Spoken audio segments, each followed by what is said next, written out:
Ce ne fut pas une journée de tous les dangers, étant redoutée par l'opinion publique. Le rituel de la dédicace des cathédrales était conforme à un ordonnancement limité à quelques actes symboliques, notamment la proclamation de l'évangile et la méditation du chapelet hors des parvis de paroisse. C'était le cas à Sainte-Marie. Nous ne sommes pas en colère.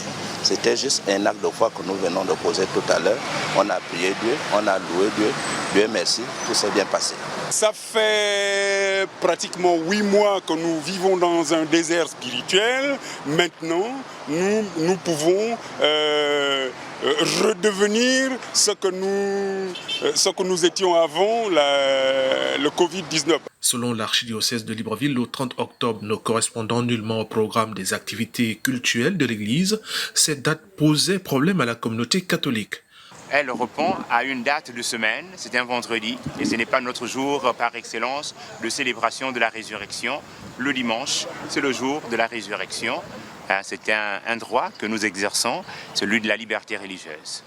Du côté de l'église protestante, on se prépare à relancer les activités. 7 mois sans célébration des messes, ça commençait à peser sur le chef de la confession et ses fidèles.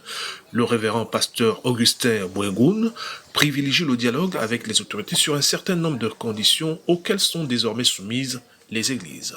Nous sommes en discussion, nous ouvrons le 30, mais nous continuons à discuter pour que les mesures restrictives soient élargies et qu'un grand nombre de personnes puissent accéder à leur lieu de culte.